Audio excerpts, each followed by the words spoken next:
di dalam surga, kami mengucap syukur kepadamu. Engkau memberikan kami arahan, Engkau memberikan kami petunjuk, Engkau memberikan kami kuasa dan otoritas. Engkau memperlengkapi hidup kami dengan senjata-senjata-Mu yang ampuh. Bapa, kami mengucap syukur kepadamu. Engkau menunjukkan kami untuk kami terus menuju tanah perjanjian kami, Kanaan kami. Kami tahu dalam perjalanan seringkali kami menemui akan banyak rintangan, kesukaran, kesulitan. Tapi kami menyadari dan biarlah kami senantiasa mengingat bahwa Engkau Allah Immanuel yang menyertai kami. Biarlah Engkau terus Tuhan menerangi hati dan pikiran kami. Sehingga kami tidak dibingungkan oleh semua apa yang kami lihat, apa yang kami dengar, dan kami tidak melihat keberadaan diri kami, tapi kami melihat Engkau yang lebih besar dan tidak ada yang mustahil bagimu Tuhan. Tolong kami Tuhan untuk kami menjadi pelaku-pelaku firman-Mu. Kami mau mengucap syukur karena Engkau yang berkata, Engkau yang berperang, sehingga kami ini menjadi lebih dari pemenang. Dalam nama Tuhan Yesus kami mengucap syukur dan berdoa. Amin. Shalom saudara-saudara. Kita akan melihat bagaimana ujian peperangan itu. Kita tahu semua kita sebagai orang-orang percaya mau tidak mau kita harus terus berjuang dalam banyak peperangan. Peperangan itu artinya ada masalah, ada hal-hal yang kita temui, misalnya kritik. Kalau kritik itu membangun, kita mengucap syukur. Kalau kadang kritik itu tanpa kita sadari dapat membuat kita lemah. Ada banyak hal ejekan, ada banyak hal pandangan-pandangan yang kurang enak buat kita kalau kita lagi dalam keadaan mellow gitu ya. Ada tuduhan-tuduhan terhadap kita. Nah, dalam semuanya itu, semua yang negatif, kita butuh Tuhan. Kita benar-benar butuh Tuhan karena kita tahu bahwa hidup kita ini sepenuhnya diserahkan kepada Tuhan dan kita membutuhkan Tuhan untuk Tuhan senantiasa pegang kendali, dan kita harus mengingat semuanya itu karena kita tahu di dalam setiap peperangan ada peluang untuk kita hands up, ada peluang untuk kita nyerah. Terlalu capek di dalam berjalan gitu. Tapi kalau kita menyadari Dia Immanuel, kita akan terus menjadi kuat dan mencari kekuatan yang dari Tuhan. Kita tahu tanpa peperangan tidak ada kemenangan. Iblis itu tidak mau pergi begitu saja dari wilayah yang sudah direbut olehnya dengan susah payah. Kalau dia sudah menguasai bagian dari hidup kita, maka ketika kita mau lepas, tidak mau dia pergi begitu saja, tapi kita bersyukur karena kita memiliki Tuhan, Jehovah Nisi kita, yang menggunakan peperangan untuk melatih kita. Enggak bisa kita sekaligus menang, tapi kita tahap demi tahap kita akan terus berjalan dan firman itu yang menjadi senjata kita. Kita akan dilatih oleh Tuhan di dalam setiap masalah-masalah dan kesukaran. Nah, kita akan lihat dalam Mazmur 105 ayat 16 sampai 19.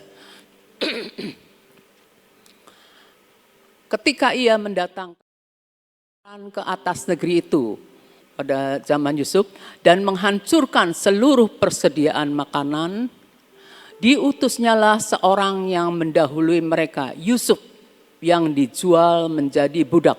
Tuhan itu sudah menyediakan sebelumnya apa yang bakal terjadi. Dia tahu, dia ingin memberkati Yusuf, ingin memberkati orang Israel seperti juga kita.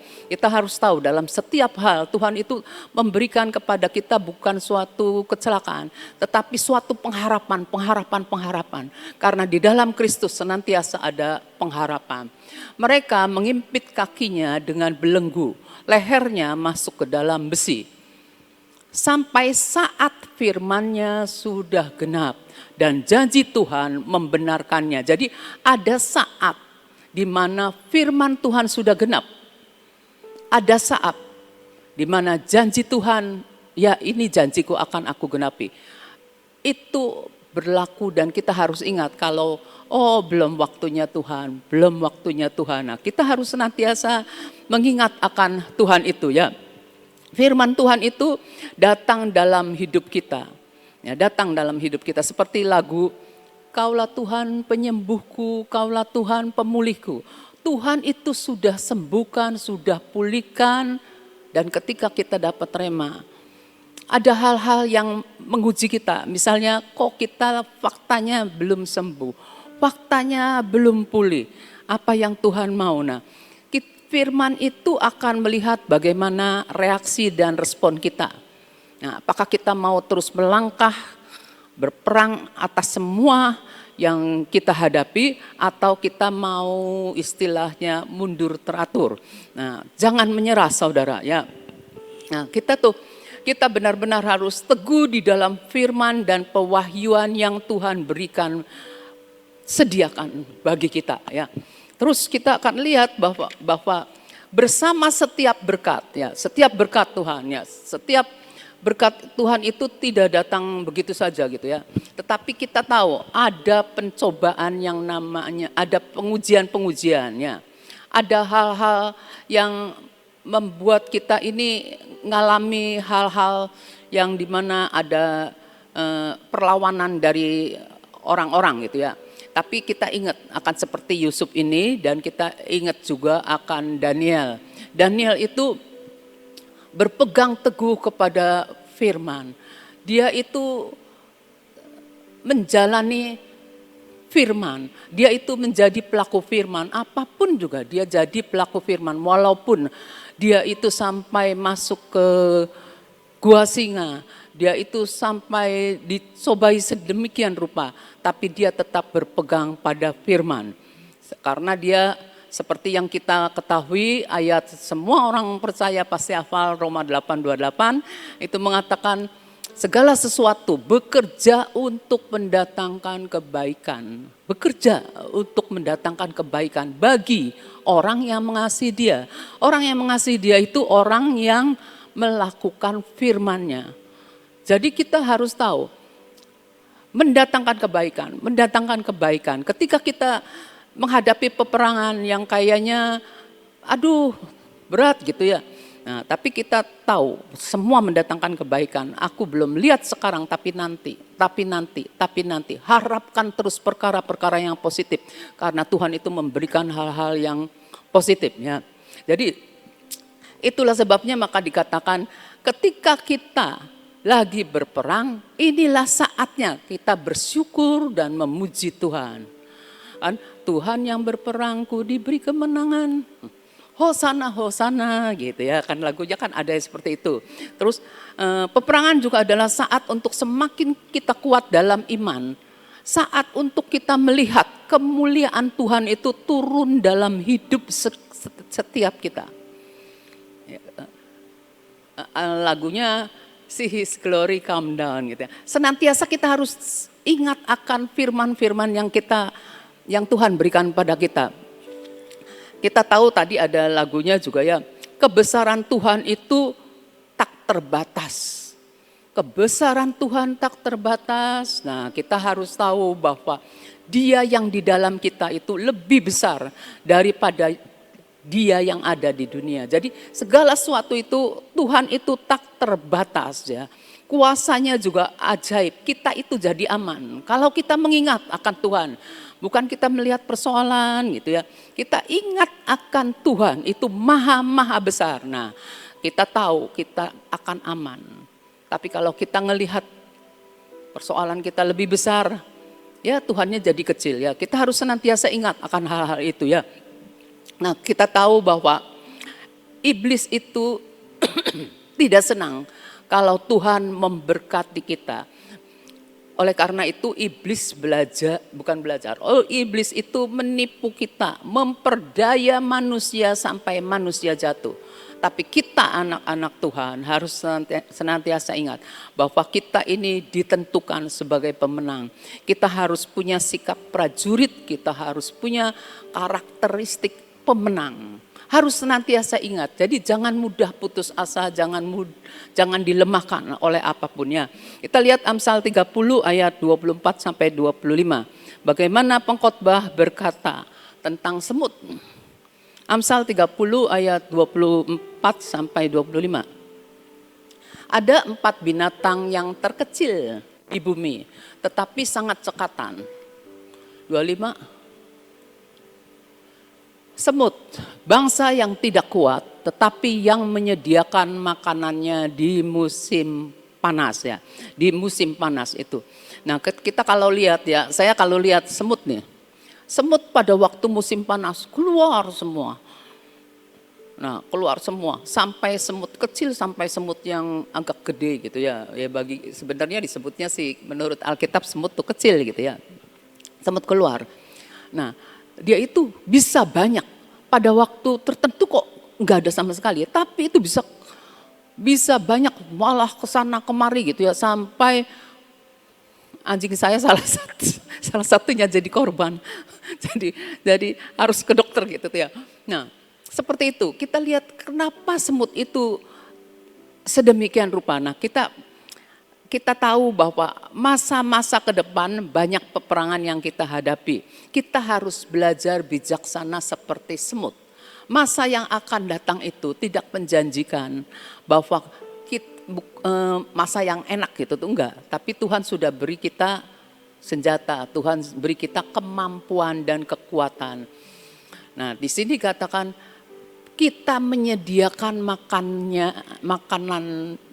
kita harus menyediakan makanan untuk menghadapi masa yang akan datang. Kalau kita tidak menyediakan makanan, bagaimana kita bisa menjadi kuat? Kalau kita tidak menyediakan makanan, kita pada waktu yang kesukaran datang itu, kita itu akan mengalami lapar, kurang tenaga, kurang kuat. Saat-saat yang diberikan oleh Tuhan, ayo kita makin mendekat kepada Tuhan. Ayo kita berikan manusia roh kita ini diberi makan.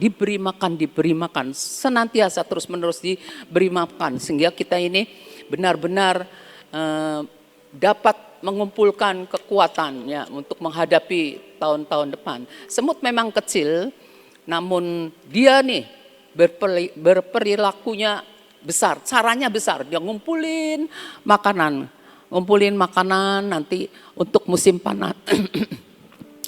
Waktu musim panas dia ngumpulin makanan, nanti pada waktu musim sudah berlalu tidak panas lagi, dia sudah punya persediaan makanan. Makanya saya lihat semut tadinya nggak ada, kok sekarang bermunculan banyak sekali saudara. Benar, kalau digigit waduh ampun. Nah kita juga harus seperti semut, walaupun kecil berperilaku dengan cara yang benar. Kita yang kecil, kita kan termasuk ya katakan sebenarnya saya nggak mau nyebutkan minoritas ya. Kita ini kecil ya. Kita harus berperilaku dalam cara yang besar karena identitas kita adalah anak Allah. Anak dari yang maha tinggi, anak dari yang menciptakan segala sesuatu, dari yang tidak ada menjadi ada. Kita ini anak, kita telah diberi kuasa sebagai anak-anak Allah. Sehingga kita ini bisa menyebutkan yang maha tinggi itu, Bapak Yahweh. Kita bisa menyebutkan Bapak yang ada di surga. Itu sangat-sangat luar biasa. Kita jadi anaknya yang maha tinggi, masa kita ini berperilaku kerdil ya, jangan seperti itu. Kita memang punya kelemahan, kita masing-masing punya kelemahan. Dalam situasi yang akan datang ke depan, ingat jangan terhentikan. Kita generasi yang unstoppable untuk mengikuti Tuhan, untuk menjadi pelaksana firman Tuhan. Sampai kita ini masuk ke tanah perjanjian, menyelesaikan akan destiny kita. Kita ingat Roh Kudus tinggal di dalam kita. Ya, kita memiliki firman. Firman Tuhan seperti lagu tadi adalah dasar hidup kita. Ya, firman Tuhan dasar hidup kita. Kita membangun rumah pengenalan kita akan Tuhan itu di atas dasar firman Tuhan. Batu karang, bukan di atas pasir. Kalau kata si A ini, kata si B ini, itu pasir. Karena ketika orang itu berubah bicaranya, kebenaran itu tidak ada. Dan kita menjadi hanyut oleh perkataan orang. Perkataan orang itu seperti air. Air itu menghanyutkan, banyak sekali air laut itu menghanyutkan. Tapi kalau firman Tuhan, kita di atas dasar firman Tuhan. Firman Tuhan jadi dasar hidup kita, kita bangunnya di atas batu karang. Apapun yang menerjang tidak dapat menggoyahkan kita. Nah, kita itu menyadari bahwa kita punya akal budi, kita punya firman, kita punya Roh Kudus, kita punya akal budi, kita punya mata untuk melihat, kita punya pikiran. Pikiran kita ini dapat mempelajari semua yang kita perlukan. Coba kalau saudara alami sesuatu gitu ya, atau ngobrol-ngobrol, kita akan dapat minta hikmat dari Tuhan. Tuhan, apa yang sedang Tuhan mau beritahu kepada kita. Nah, itu kita perlu. Hikmat dari Tuhan itu perlu kita dalam menjalani hidup ini ya. Nah, kita lihat lagi, kalau kita sudah diberi senjata, sudah diberi kuasa dan otoritas, tapi kita punya kelemahan. Serahkan kelemahan kita. Semua orang pasti punya kelemahan, termasuk saya juga punya kelemahan. Sukanya kelemahan itu, tadi saya udah begini gitu ya. Tapi Tuhan ampuni saya, aku memberkati orang itu. Terus kelemahan kita, aduh saya sudah mengatakan apa gitu ya. Kita disadarkan, saya serahkan Tuhan, semua kelemahan kita ke tangan Tuhan. Biarlah kelemahan kita menjadi kekuatan. Karena Tuhan sanggup mereka-rekakan apa yang sudah terlanjur gitu ya. Tuhan sanggup mereka-rekakan ketika kita mau menyerahkan kelemahan kita. Karena dalam kelemahan kuasa Tuhan itu jadi sempurna. Kita serahkan setiap kelemahan kita, biar Tuhan yang mengubahkan. Semut itu bangsa yang tidak kuat menurut Alkitab, namun luar biasa bijaksana. Belajarlah kita juga menjadi orang-orang yang bijaksana, yang menjadi pelaku-pelaku firman ya. Jangan biarkan ukuran, semut kan kecil, di situ Alkitab ngomong ukuran itu membuat kita nyerah. Kita ini cuma sekelompok kecil, udahlah nggak usah, jangan, kita nggak lihat jumlah besar kecilnya, kita cuma melihat ada Tuhan yang maha besar menyertai kita ya. Seperti pengintai-pengintai Israel. Pengintai Israel itu melihat bangsa yang hidup di tanah perjanjian. Tuhan nunjukin bahwa tuh tanah perjanjian, kamu harus ke sana, intai dulu. Nah, ketika mengintai, mereka lihat, aduh saya segini itu tinggi besar. Kalau Daud enggak, Daud kan kalau dilihat dari ceritanya, Daud itu kan termasuk imut gitu ya, raksasa, dia ngadepin Goliat gitu, Goliatnya tinggi. Nah, Daud tidak menjadi gentar dengan Goliat yang tinggi. tidak menjadi gentar. Saya jadi ingat hamba Tuhan kemarin, tinggi kan dia, si James Kawiso ya.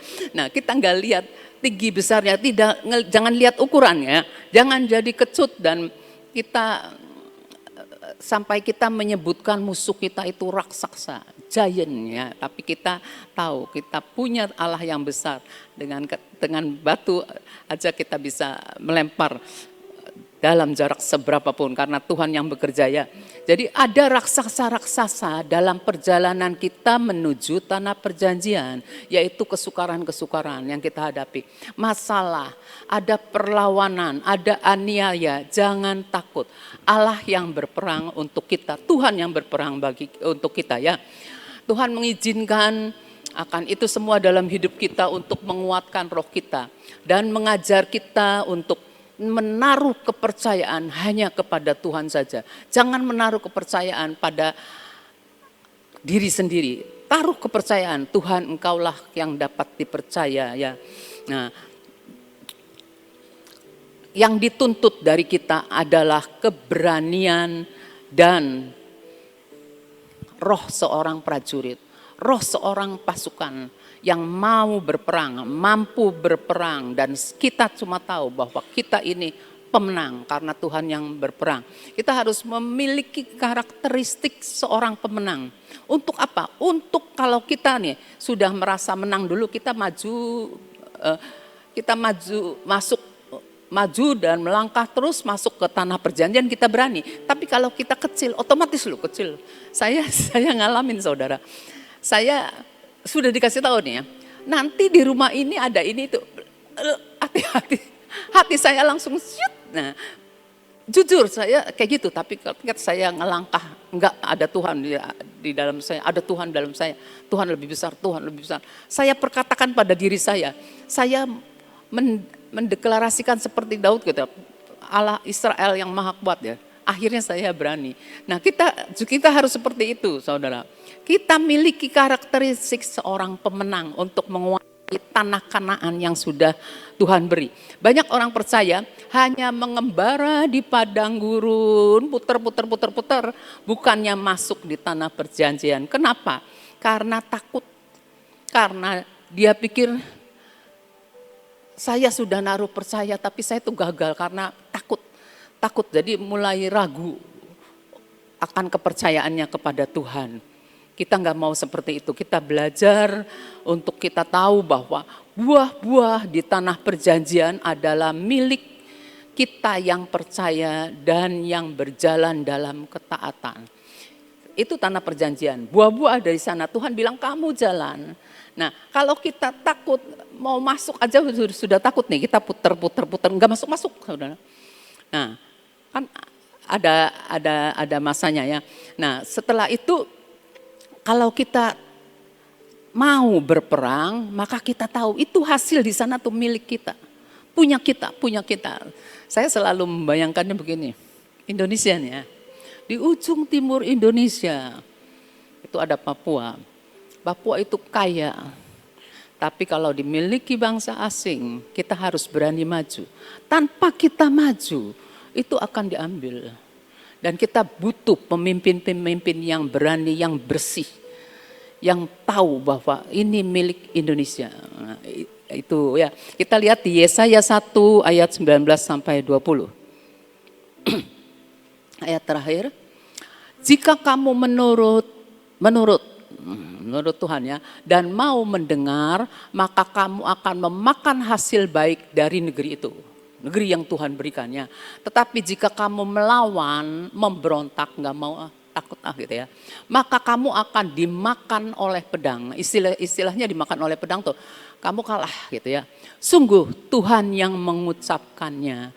Jadi kesimpulannya ya, pelajaran yang kita ambil ya adalah kalau kita tidak melakukan sesuatu seperti yang Tuhan mau, berarti tidak menghasilkan apa-apa. Amin, itu aja yang saya bisa sharekan. Tuhan berkati. Saudara, sebenarnya setiap hari kita itu menghadapi peperangan atau suatu ujian ya. Dikatakan apapun yang kita hadapi setiap hari itu kita itu masuk di dalam peperangan atau ujian. Peperangan adalah sesuatu, kita menghadapi sesuatu, kita mau mundur atau mau maju. Kalau kita maju, ya kita harus ngelawan. Gitu. Nah, kalau kita nggak ngelawan, ya kita kalah. Saudara, kalau misalnya setiap pagi kita bangun tidur, itu juga udah ngadepin suatu peperangan. Ya. Mau bangun, baca Alkitab, berdoa, bangun, mau pergi ke PW atau mau tidur-tiduran, itu semua peperangan. Itu perkara kecil. Nah, tadi diterangkan mengenai perkara-perkara besar, di mana iblis itu tidak tinggal diam, selalu menghalangi akan apa yang menjadi rencana Tuhan atas hidup kita. Jadi harus diadakan yang namanya peperangan, ngelawan saudara. Kita jangan mau kalah, karena firman Tuhan mengatakan roh yang ada dalam diri kita itu siapa? Roh Tuhan. Roh Tuhan, Roh Kudus, roh yang berkuasa, roh yang menguasai dunia, itu ada dalam diri kita. Jadi itu luar biasa kuasanya. Apapun yang kita hadapi, itu kita akan menang bersama dengan Roh Kudus, bersama dengan kekuatan yang Tuhan berikan kepada kita.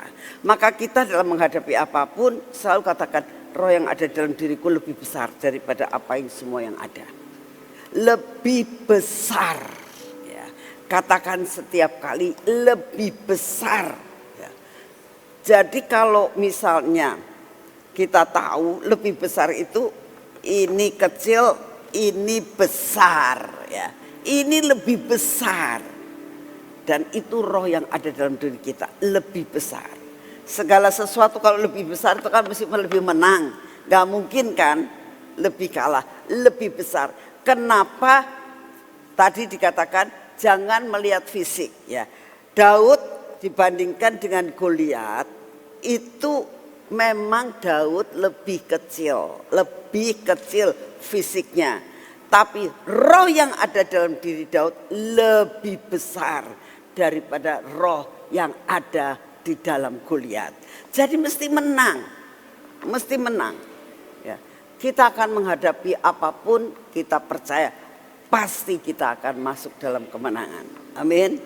Percaya, jangan sekali-kali kita itu merasakan, aduh kok begini ya, tiap hari aku harus menghadapi ini. Setiap kali aku harus menghadapi ini. Jangan putus asa, ya. Jalani setiap hidup kita pasti mengalami kemenangan. Amin. Sekali lagi, roh yang Tuhan berikan buat saudara dan saya lebih besar. Rohnya lebih besar, bukan tubuhnya, ya. Rohnya lebih besar daripada semua yang ada dalam dunia ini. Kita punya Tuhan yang hebat, ya. Mari kita berdoa. Terima kasih Tuhan untuk pagi hari ini. Beri kami, iman kami terus menyala-nyala.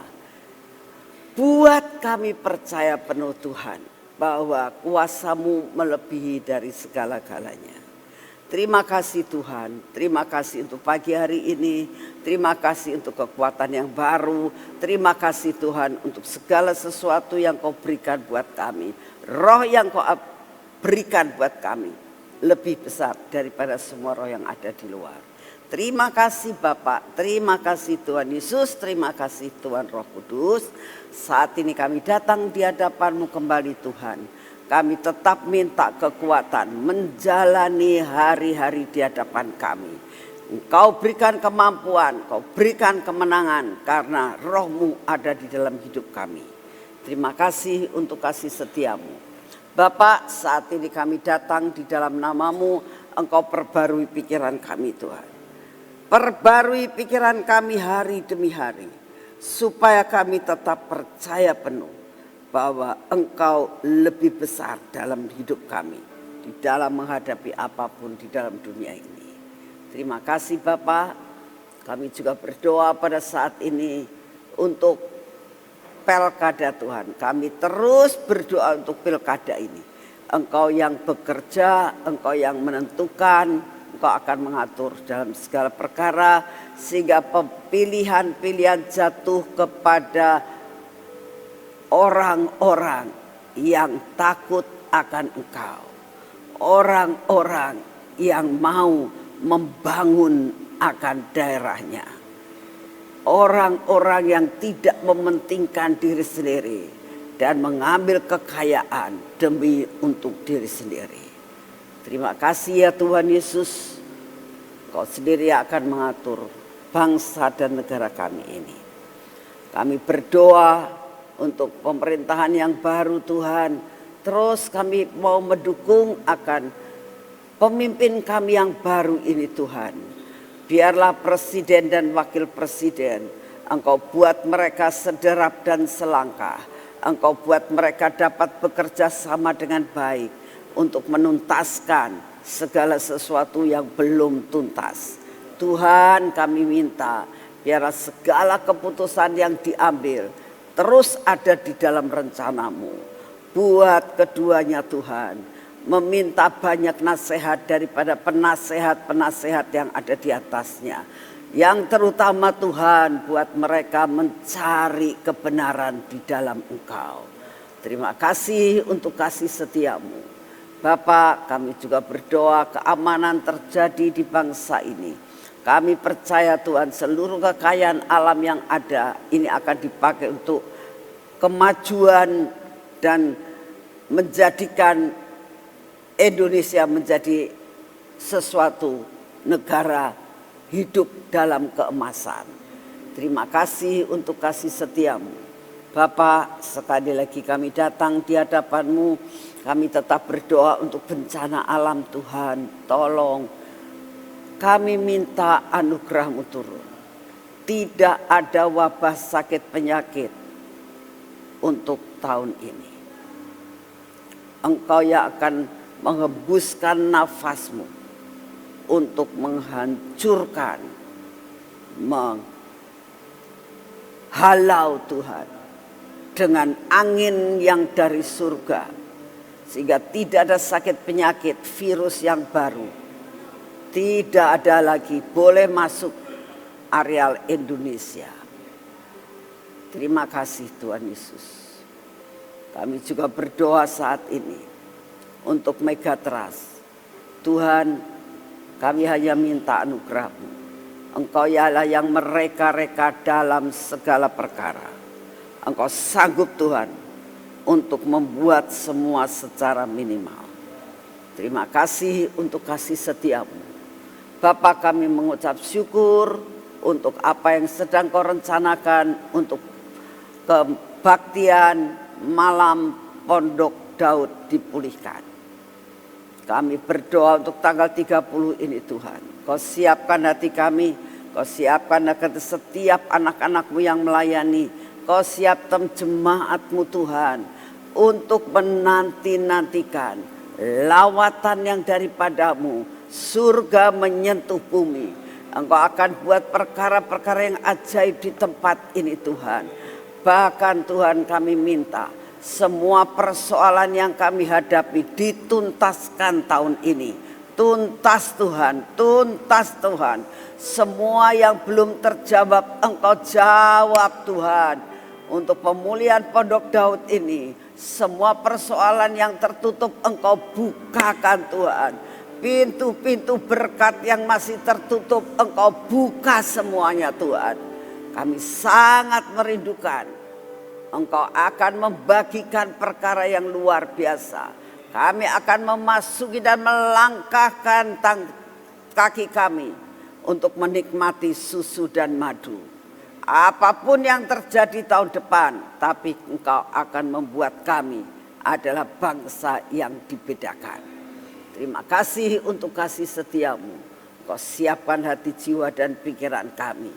Engkau membuat hati kami siap untuk menerima segala sesuatu yang sudah Kau sediakan buat kami. Terima kasih Tuhan, Engkau sungguh amat sangat baik. Sebentar kami akan pulang dari rumah ini. Kami akan melakukan semua pekerjaan kami. Kami minta daya tahan tubuh yang baru. Beri kepada kami daya tahan tubuh yang baru. Yang tidak dapat disentuh oleh kuasa kegelapan. Tidak bisa disentuh oleh sakit penyakit. Terima kasih untuk semuanya. Dalam nama Tuhan Yesus. Mari kita masuk dalam pengurapan.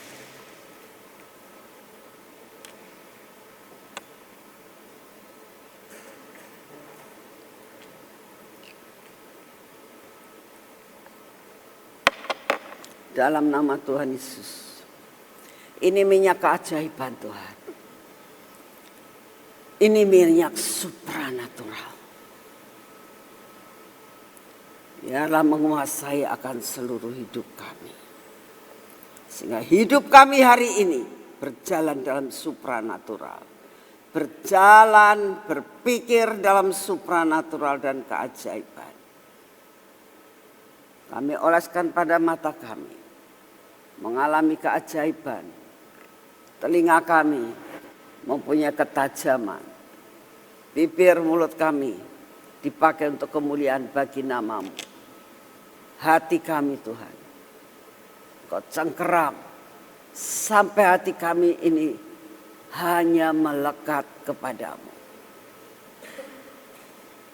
Ini tangan kami, Biarlah hari ini kami melakukan perkara-perkara yang supranatural. Menikmati perkara-perkara yang supranatural. Terima kasih Bapak. Terima kasih buat mata kami tercelik dan melihat apa yang sedang Kau kerjakan.